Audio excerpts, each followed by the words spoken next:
everybody, my name is Chowsy. Today we're going to be reading some r/Am I the Asshole stories. We have 3 stories that I'm really excited to read, so let's just get into it.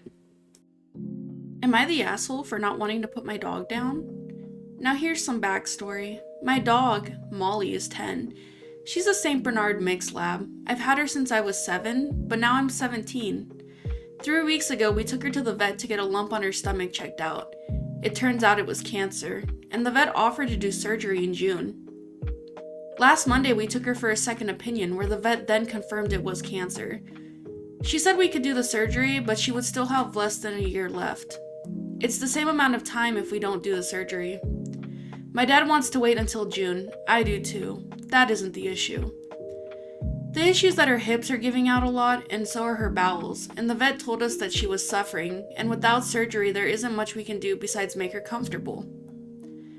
My mom wants to put her down so she isn't suffering, but my dad and I won't let her because we aren't ready to say goodbye yet. We still want to wait a couple months to give her more time. Am I the asshole? Edit. I should have made this clearer. Molly is still extremely energetic, and she's still running around. She does occasionally fall due to her leg giving out, but she can still walk. Also, she goes to the bathroom just fine, but she needs to go out more often than before. Also, the only reason she's losing her bowels is because of the medicine that the vet gave her. My mom and I are doing our best to keep her comfortable and spoiled, and my mom is trying to talk my dad into moving up the day that we put her down, rather than waiting on months. She wants to give her a few weeks. Clearly the dog is in pain. The mom recognizes the dog is in pain as well. I think OP is just ignoring the fact because they don't want to come to terms with the reality that Molly does need to be put down. Pets are part of the family and it's really hard to let them go, but at the same time, having a pet that's in pain and hurting, this is just rough, It really is rough. And, like OP said, Molly is dying. All the vets have basically said that Molly is in the process of dying. No dog deserves to go through that. And then, it is going to be really hard, but the right thing to do for sure is going to be putting her down. Our next story is, would I be the asshole if I, 25 female, told my fiance, 26 male, that I'm disappointed with my engagement ring? Oh boy. My initial reaction is like, yeah. But I'm curious to see if it's a money thing with the ring or if it's more something to do with maybe she had a particular style in mind. Maybe she even told him, this is the type of style I want, and maybe he didn't listen and just got something completely different. I'm a little curious, so let's go ahead and get into this. Throwaway, because my fiance knows my main. I know this sounds awful, but hear me out. So my fiance proposed to me about a week and a half ago. It was nothing ridiculous. Just the two of us having a Sharknado marathon and chilling in our PJs. After the second movie, he decided that was the time and he popped the question. I had been hoping he'd propose soon since we'd been together for 4 years, but I was still in shock and awe. The ring was beautiful, with the main stone being a blue fire opal, my favorite stone. Of course I said yes. The ring was a little small for me, and he was embarrassed about that, but nothing a quick stop at the jeweler's couldn't fix, right? We go about our business, and I think to look at the receipts so I can figure out where to go to get the ring fixed up. I find it, and what I found was less than heartwarming. The price on the bottom was about $180, which I was pleased with since we both have better things to spend our money on. What gave me pause was the jeweler, or more like the lack of a jeweler. The ring was from Walmart, and it was part of a bridal set. So the wedding ring itself came with the engagement ring. It didn't help that the date on the receipt was 2 days before the day he popped the question. I'll be honest, that hurts. Because it makes me feel like proposing to me was more of an afterthought than something he set his heart on. It just feels like this important piece of jewelry was just an impulse buy that he saw on the way to the cashier. He can tell I've been a little cold towards him lately, so he's confused but trying to give me some space. I feel like the asshole, because I know he meant well and he truly loves me. And I did love the ring until I saw where it was from. Plus I know if I told him why I was upset, he would likely beat himself up about it for months. The ring at this point just feels like it's burning a hole in my brain, and I can't help but feel disappointed every time I look at this ring. So, am I the asshole? So I think in this situation, the OP is definitely the asshole. What I find strangest about this post is that the OP loved the ring, and that kind of blows my mind that this fiance picked the perfect ring with the perfect stone at the perfect price point. But the OP just couldn't get over the fact it was from Walmart.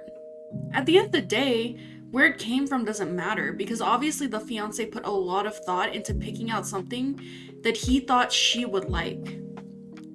I think the OP needs to apologize because it sounds like the OP was giving her fiance the silent treatment or like a cold attitude, which is completely ridiculous. First of all, if you're upset about something, communication is the key in a relationship, and she should have told the fiance what she was thinking.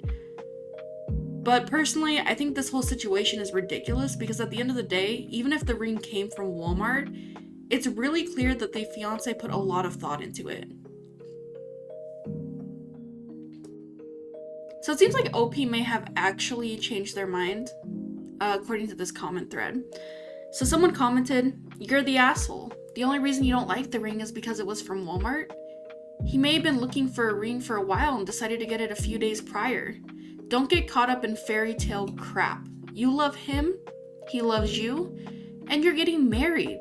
Just be happy. Don't stress about the material things. You love this man." And OP came back saying, "You're right. I guess I just let myself get too wrapped up in where it was from. Literally everything else is perfect. The stone, the material, the price. It's just the location that bugged the hell out of me.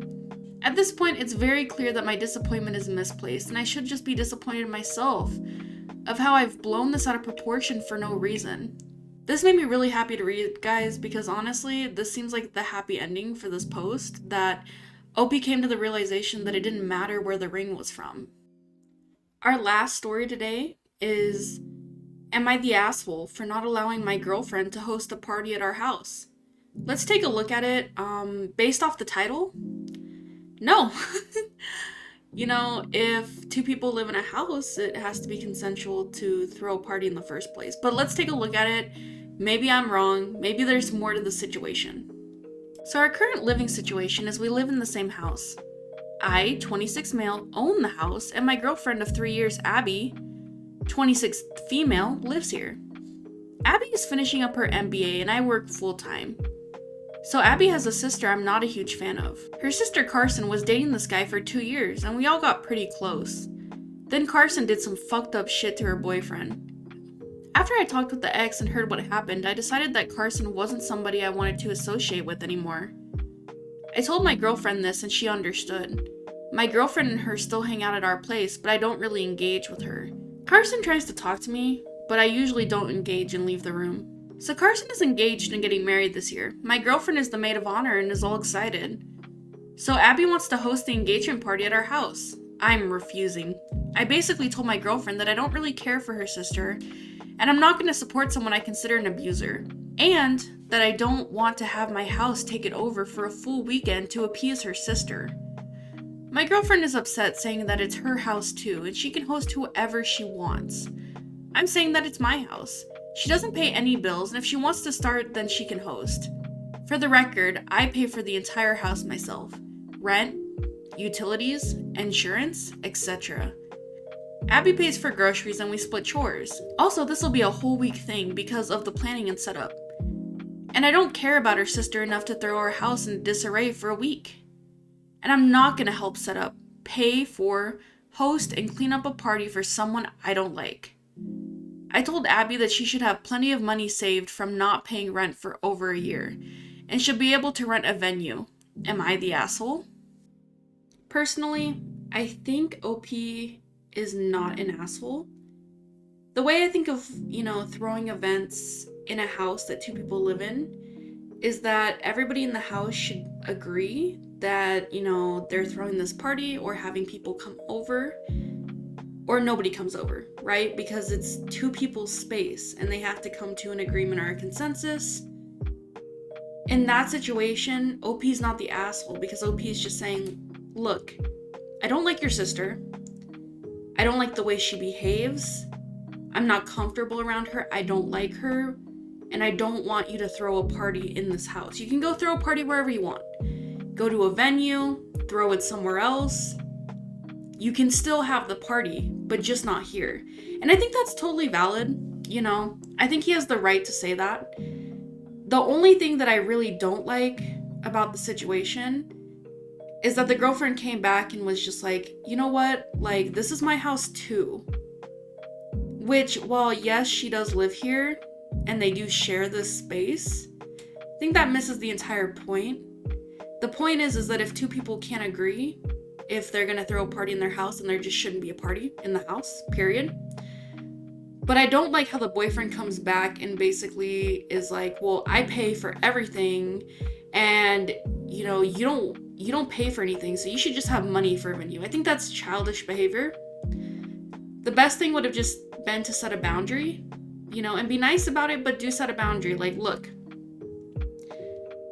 you can still have this party. I just don't want it here. I'm not comfortable with your sister being in my house. And that's all it has to be. You know, they got into this childish little squabble at the end about who pays for what, which at the end of the day, who pays for what doesn't really matter in the situation. What matters is that they both live in this house together.